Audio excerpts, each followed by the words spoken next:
කොහොමද යාළුවනේ පූර්ණ කරින් YouTube channel එකට අදත් ඔයගොල්ලෝ සාදරයෙන් පිළිගන්නවා. අද අපි කතා කරන්න හදන්නේ කොහොමද ඔයගොල්ලෝ පරිගණකයටත් Windows 11 download කරලා install කරගන්නේ කියලා. ඉතින් ඔයගොල්ලන්ට download කරලා install කරගන්න අවශ්‍ය වන්නේ නැහැ.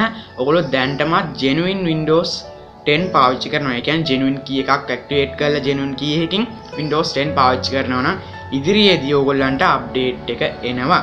එහෙමත් නැත්නම් ඔයා Windows 10 activate කළා genuine එකක් activate කරන්න නැතුව crack කරලා පාවිච්චි කරගෙන Windows 11 update එක ලැබෙන්නේ නැහැ. ඉතින් ඒ වගේ අයට Windows 11 download කරලා install කරන විදිය අද අපි කතා කරනවා. ඉදිරියේදී video series එකක්ම ගේන්න බලාපොරොත්තු වෙනා මේ Windows 11 කියලා Windows 11 activate කරගන්නේ කොහොමද? ඒ වගේම Windows 11 install කරගන්නේ කොහොමද? තනියෙන් පෙන්නේ එකට Windows 11 boot කරලා Windows 11 අපේ පරිගණකයට install කරගන්න කොහොමද කියලා අපි ඉදිරියේදී කතා කරනවා. ඉතින් අපි වැඩි කතා නැතුව වීඩියෝ එකටම ගිහින් බලමු කොහොමද මේ Windows 11 download කරගන්නේ කියලා අපේ පරිගණකයට. හරි යාළුවනේ ඔයගොල්ලෝ මුලින්ම කරන්න ඕනේ ඔයගොල්ලෝ Google Chrome web browser එක open කරගන්න ඕනේ. දැන් මම මගේ Google Chrome web browser එක open කරගන්නවා. ඊට පස්සේ ඔයගොල්ලෝ මෙතන search කරන්න ඕනේ Windows 11 download කියලා. ඊට පස්සේ ඔයගොල්ලන්ට බලා ගන්න පුළුවන් මෙන්න මේ විදිහට download Windows 11 Microsoft කියලා මෙන්න මේ විදිහට result එකක්. ඔයගොල්ලෝ ඒක උඩ එක්ස්ට්‍රා ක්ලික් කරන්න. ඔයගොල්ලෝ මේ විදිහට මේක පෙන්වුවේ නැත්නම් ඔයගොල්ලෝ කරන්න ඕනේ මම description එකේ link එකක් දාලා තිනවා. ඔයගොල්ලන්ට ඒක ක්ලික් කරොත් මේ යන වෙබ්සයිට් එක direct යන්න පුළුවන්. ඉතින් මම මේ විදිහට මේ link එක උඩ එක්ස්ට්‍රා ක්ලික් කරනවා. දැන් ඔයගොල්ලෝ කරන්න ඕනේ මෙතන ඔයගොල්ලන්ට category තුනක් දීලා තිනවා. Windows 11 installation assistant, create Windows 11 installation media, ඒ වගේම download Windows 11 disk image කියලා. කියන්නේ ISO file එක අපිට මෙතනින් download කරගන්න පුළුවන් Windows 11 වල.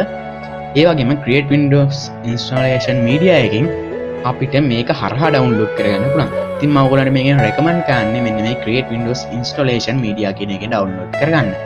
ඉතින් දැන් මම මේ විදිහට මේකේ download now කියන බටන් එක උඩ එක්ස්ට්‍රා ක්ලික් කරනවා. ඒ ක්ලික් කරාට පස්සේ ඔයගොල්ලෝ පරිගණකයට media creation tool එක download වෙනවා. ඔයගොල්ලෝ ගන්න ඕනේ මෙන්න මෙතනින් මේ ඊතාලිය උඩ ක්ලික් කරලා show in folder කියන එක ක්ලික් කරන්න. ඊට පස්සේ ඔයගොල්ලෝ මෙන්න මේ විදිහට අපි download කරගත්ත folder එක අපිට හම්බ වෙනවා. ඉතින් මෙන්න මේ විදිහට තමයි මම media creation tool එක download වෙනවා අපිට බලා ගන්න පුළුවන් වෙන්නේ. ඔයගොල්ලෝ කරන්න ඕනේ මේක උඩ double click කරලා open කරගන්න. ඊට පස්සේ ඔයගොල්ලෝ පරිගණකයෙන් permission ඉන්නවා මේකට allow දෙන්න. එහෙම නැත්නම් ඔයගොල්ලෝ yes කියලා පෙන්නයි yes කියන එක දෙන්න. ඊට පස්සේ මේකට Windows කියලා එක සැරේ logo එකක් ආවේ ටික වෙලාවක් ඔයගොල්ලෝ පරිගණකේ load වෙන්න ගන්නවා. මෙන්න මේ විදිහ එකක් ඊට පස්සේ open වෙනවා. ඔයගොල්ලන්ට පේනවා getting a few things ready Windows 11 setup කියලා උඩින් අපිට බලා ගන්න පුළුවන්. ඉතින් මේක අපිට load වෙනකන් ඔයගොල්ලන්ට පේනවා මෙතනින් load වෙනවා.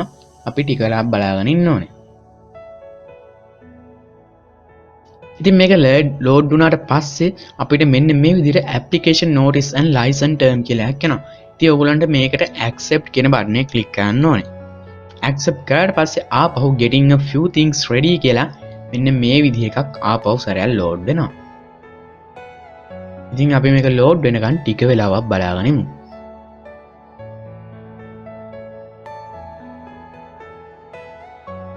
ඊට පස්සේ මෙතන ඔයගොල්ලන්ට පේනවා select language and edition කියලා. ඉතින් මෙතන තියෙනවා යටින්ම use the recommend option for this PC කියලා ඔයගොල්ලෝ ඒ ටික එක අයින් කරගන්න.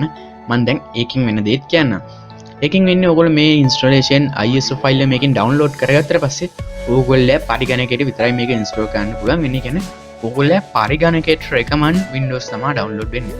කියන්නේ මේ language එක එහෙම වෙනස්ලා. ඒතකොට ඔයගොල්ලෝ හිතන්න ඔයගොල්ලෝ පරිගණකේ 64 bit යාළුවෙක්ගේ පරිගණකයක් තියෙනවා 32 bit. ඔයගොල්ලෝ යනවා ඔයගොල්ලෝ යාළුවාගේ පරිගණකයට ඔයාගේ ISO file එක install කරන්න.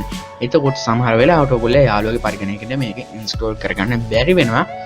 ඒක හින්දා ඔයගොල්ලෝ මෙතන use the recommend option for this PC කියන එකේ ටික් එක අයින් කරගන්න. මෙන්න මේ විදිහට අපිට පුළුවන් edition එක Windows 11 දීලා මෙතන language එක ඔයගොල්ලන්ට United Kingdom තියාගන්න. අපිට ඒක ප්‍රශ්නයක් වෙන්නේ නැහැ. ඉදිරියේදී Windows install කරද්දී අපිට පුළුවන් මේ language එක ටික හදාගන්න.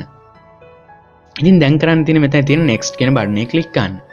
ඊට පස්සේ ඔයගොල්ලෝ පෙන්නනවා මෙහෙම මේක USB flash drive එකකට boot කරන්නද කියලා. ඉතින් අපිට මේක boot කරගන්න ඕන නම් මම මුලින් කිව්වා වගේ pen drive එක අපිට 8GB වත් latest තියෙන්න ඕන අපේ pen drive එකේ. ඔයගොල්ලන්ට මතක ඇති Windows 10 වල නම් 4GB pen drive එකක් තිබ්බත් අපිට boot කරගන්න පුළුවන්. හැබැයි Windows 11 වල 8GB pen drive එකක් උපරිම තියෙන්න ඕනේ boot කරගන්න.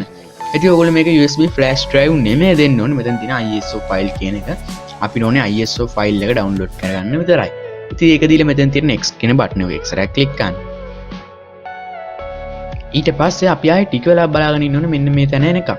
මෙතන අපිට වෙන අපේ ලොකේෂන් එක දෙන්න කියනවා Windows 11 ISO ෆයිල් එක ඩවුන්ලෝඩ් වෙන ලොකේෂන් එකට. ඉතින් මම මෙතන මේක ඩෙස්ක්ටොප් එකේම තියලා මේක සේව් කරගන්න. just getting a few things ready කියලා අපිට ටික වෙලා මේක load වෙලා ඕනට පේනවා process කියලා. මේ විදිහට මෙතන 100ට බිඳුවයි කියලා තියෙනවා. ඒ කියන්නේ අපි තව මේක 100 වුණාට පස්සේ අපේ පරිගණකයට Windows 11 ISO ෆයිල් එක ඩවුන්ලෝඩ් වෙලා ඉවර වෙනවා. හරි යාළුවනේ, ඉතින් අද අපි කතා කරේ කොහොමද Windows 11 අපේ පරිගණකයට ඩවුන්ලෝඩ් කරගන්න හැටි විතරයි. ඉතින් මම ඊළඟ වීඩියෝ එකකදී ඉදිරියේදී ඉක්මනටම තව දවස් කිහිපයකින් ඔයගොල්ලන්ට කියනවා කොහොමද pen drive එකකට Windows boot කරගන්න කියලා. ඒ කියන්නේ ISO ෆයිල් එක කොහොමද pen drive එකකට boot කරගන්න කියලා. ඉතින් අපි ඊට පස්සේ තවත් වීඩියෝ එකකින් කතා කරනවා කොහොමද Windows 11 ඔයගොල්ලෝ පරිගණකයකට install කරගන්න කියලා. ඉතින් යාළුවනේ, ඔයගොල්ලෝ මගේ channel එකට අලුත් කෙනෙක් පල්ලෙහා තියෙන රතු පාට subscribe button එක ඒක click කරන්න. ඊට හැපැත්තේ තියෙන bell icon එක all කරගත්තොත් තමයි මම දාන මේ විදිහට වීඩියෝ ඔයගොල්ලෝ ගාටම notification එකක් මගෙන් ගෙන්න ගන්න පුළුවන් වෙන්නේ. එහෙනම් යාළුවනේ, අදට වීඩියෝ එක ඉවරයි. අලුත් වීඩියෝ එකකින් හම්බෙමු.